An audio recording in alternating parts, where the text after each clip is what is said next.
Hello dear everyone, myself Sanjay Rai Bhatt. Most welcome to my YouTube channel History by SRB.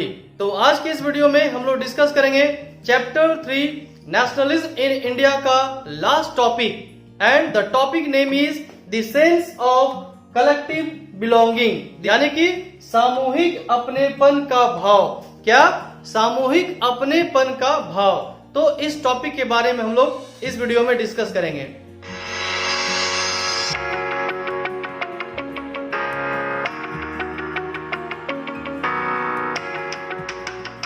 Specially इस topic में यह बताया गया है कि आखिर लोगों के बीच में कैसे एक कॉमन आइडेंटिटी, एक कलेक्टिव आइडेंटिटी बनता है, लोग कैसे अपनेपन की भाव लोगों के मन में आता है, जो कि एक राष्ट्रवाद को जन्म देता है, राष्ट्रवाद की भावना को जन्म देता है।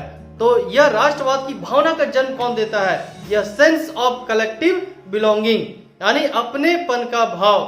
तो अब जानेंगे हम लोग यहाँ पर कि कौन कौन से ऐसे तरीके थे, कौन कौन से ऐसे चीज है, कौन कौन से ऐसे फैक्टर्स थे या फैक्टर्स है जिसके द्वारा हमारे अंदर में, हमारे मन में अपनेपन का भाव उजागर होता है, सेंस ऑफ कलेक्टिव बिलोंगिंग का भाव जो है वह जनरेट होता है, वह उत्पन्न होता है। इसे हम कुछ एग्जाम्पल्स के द्वारा वेरी इजी हम लोग अंडरस्टैंड कर सकते हैं, वेरी इजी इसे समझा जा सकता है। टॉपिक की शुरुआत, टॉपिक की जो स्टार्टिंग हुई है फर्स्ट लाइन में, you can see here the first line what is given here. तो यहाँ पर फर्स्ट लाइन में ये कही गई है कि लोगों में राष्ट्रवाद की भावना कब आती है, लोगों में अपनेपन की भावना का विकास कब होता है, जब सभी लोग, जब कुछ लोग या सभी लोग यह मानने लगते हैं, जब हम यह मानते हैं कि जो दूसरे लोग हैं वह हमारे बीच का है, वह हमारे देश का है, हमारे नेशन का है, तब हमारे अंदर में उसके प्रति अपनेपन का भाव आता है, या हमारा एक कलेक्टिव आइडेंटिटी बनता है, एक कलेक्टिव पहचान बनती है। जब हम यह मानने लगते हैं कि मैं इस देश का रहने वाला हूं और जो दूसरे लोग हैं वह भी इस देश के रहने वाले लोग हैं, तो जब ऐसी भावना हमारे अंदर आती है तो हमारे मन में राष्ट्रवाद की भावना जन्म लेती है और एक कलेक्टिव आइडेंटिटी, एक सामूहिक पहचान का भाव भी उत्पन्न होता है। अब इसे एक छोटे से एग्जाम्पल से हम लोग समझते हैं। एक छोटा सा एग्जाम्पल, सपोज दैट कि आप हिंदी भाषी के लोग हो, हम लोग हिंदी भाषा यूज करते हैं, लेकिन दो व्यक्ति हैं जो हिंदी बात करते हैं।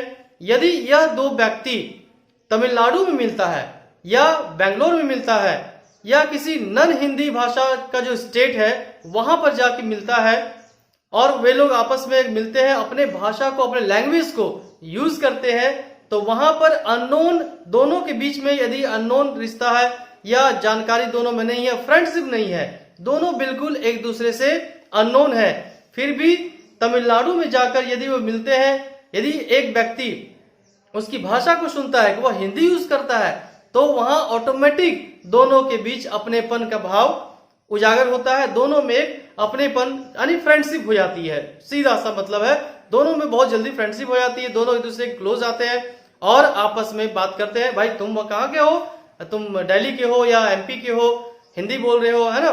तो ऐसे में लोगों में एकता आती है, लोग ये समझते हैं अरे ये जो बंदा है, ये जो व्यक्ति है हमारे एरिया का है, हमारा हिंदी यूज कर रहा है। तो इसी तरह से यदि मान लो कि कोई तमिल बोल रहा है, कोई कन्नड़ बोल रहा है और वहां के कोई दो व्यक्ति है या कुछ सम पीपल है जो नॉर्थ इंडिया आते हैं या दिल्ली चले जाते हैं, एमपी चले जाते हैं, बिहार चले जाते हैं, झारखंड चले जाते हैं और वहां पर ये दोनों आपस में मिलते हैं या नहीं भी मिलते हो, सफर कर रहे हो, बैठे हो और एक दूसरे की भाषा को उन्होंने देखा कि ये कन्नड़ बोल रहा है या तमिल बोल रहा है, तो उसमें क्या होगा, एक अपनेपन का भाव उत्पन्न हो जाता है, ऑटोमेटिक जनरेट होता है। तो यह कॉमन सी बात है।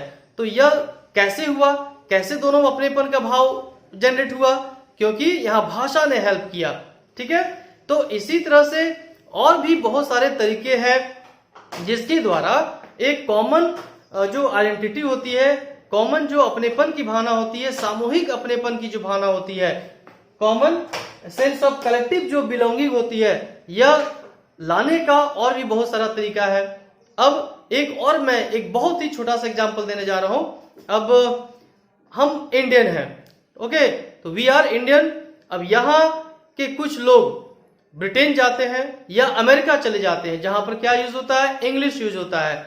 और दो व्यक्ति जो यहां से गए हैं, इंडिया से जो दो व्यक्ति गए हैं अमेरिका गए हैं, वो इंडिया में एक एमपी का है, मध्य प्रदेश का है और एक दिल्ली का है। ओके, और वे दोनों आपस में कभी मिले नहीं है, ना ही कोई फ्रेंडशिप है, ना ही कोई बातचीत हुई है। लेकिन सडन यदि इन दोनों की मुलाकात ब्रिटेन में होती है एक साथ या फिर अमेरिका में होती है, तो वहां पर इमेजिन करो, जस्ट इमेजिन कीजिए कि कैसा फील होगा जब ये दोनों आपस में वहां पर किसी भी इंसिडेंट में या किसी भी कैफे में या रेलवे स्टेशन में अगर मिल जाते हैं। तो वहां क्या होगा, जब वो हिंदी यूज करेगा वहां पर बात करने के लिए और अगले को सुनाई देगा वह अरे हिंदी बोल रहा है, हिंदी यूज कर रहा है ये बंदा, तो क्या होगा, दोनों एक दूसरे के क्लोज आ जाएंगे, आपस में इंट्रोडक्शन पूछेंगे, इंट्रोड्यूस करेंगे आप एक दूसरे को, भाई तुम कहां से हो, लगता है हिंदी यूज कर रहे हो, India, you are from India,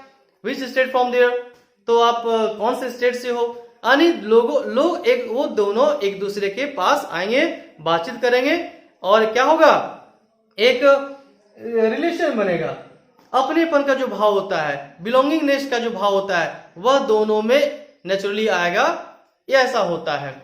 तो अब क्या होगा, ऐसा होने से इसी चीज को एक्चुअली यहां पर दिखाया गया इस टॉपिक में कि आखिर जो अपनेपन का भाव होता है लोगों में, लोग जो एक दूसरे के क्लोज आते हैं, रिश्ता जो बनता है मजबूत, वह कैसे होता है, वह उन चीजों से होता है जो चीजें कॉमन होती है, जैसे चाहे वो भाषा हो, लैंग्वेज हो या एरिया का हो, है ना। तो अब मैं आपको एग्जाम्पल के द्वारा, थ्रू द एग्जाम्पल्स, ये मैं बताने जा रहा हूं कि कौन कौन से ऐसे चीज है जिससे हमारे मन में एक कलेक्टिव बिलोंगिंग्स का भाव जनरेट होता है, सामूहिक अपनेपन का भाव जो है वो आता है। ठीक है, तो वो क्या है, जैसे फोक सॉन्ग्स, जो लोकगीत होते हैं, ये हेल्प करती है। फोक डांस है, जो लोक नृत्य है, ये हेल्प करती है। सॉन्ग है, सॉन्ग से भी अपनेपन की भाव आती है। जैसे एक लोकल सॉन्ग कहीं से लेते हैं, कोई गाते हैं किसी भी स्टेट का, पर्टिकुलर स्टेट का, चाहे असम हो या तमिलनाडु का हो, और ये सॉन्ग से उस स्टेट का, उन लोगों का एक सामूहिक पहचान है, एक अपनेपन की भावना उसमें जनरेट होती है कि भाई तमिल गा रहा है या कन्नड़ में गा रहे हैं। तो जब वे लोग सुनते हैं उस भाषा के लोग, तो सॉन्ग के द्वारा भी उन लोगों में अपनेपन का भाव आता है, कॉमन सी चीज है। नेक्स्ट है सिंबल, यानी कोई प्रतीक, कोई चिन्ह हो। जैसे मान लीजिए हमारा एक सिंबल है नेशनल फ्लैग, तो नेशनल फ्लैग इंडिया में कहीं भी हम लोग अनफोल्ड करते हैं, कहीं फहराते हैं, कहीं भी देखते हैं, उससे हमारे अंदर में एक अपनेपन का भाव आता है, एक हमारी आइडेंटिटी बनती है कि वी आर इंडियंस।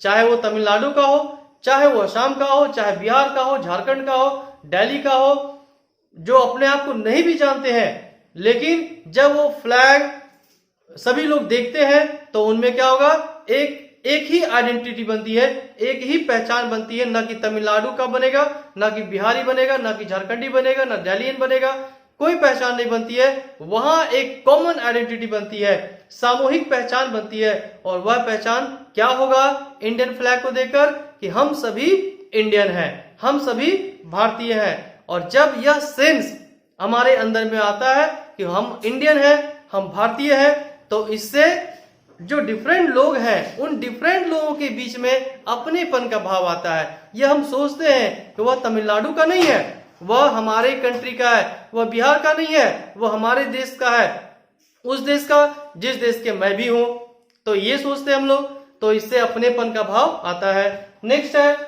पोएम। बहुत सारे पोएट्स ने पोएम लिखा है, सॉन्ग लिखा है, कविताएं लिखी है, तो इन कविताओं से भी ये सेंस ऑफ कलेक्टिव बिलोंगिंग का जो भाव आता है, इसको लाने में हेल्प मिलती है। Next one you can see here books. बहुत सारे बुक्स हैं जो राष्ट्र के लिए लिखे जाते हैं, जो नेशन को इंडिकेट करते हैं। तो इन बुक्स को पढ़कर भी हमारे अंदर में कलेक्टिव बिलोंगिंग का भाव आता है।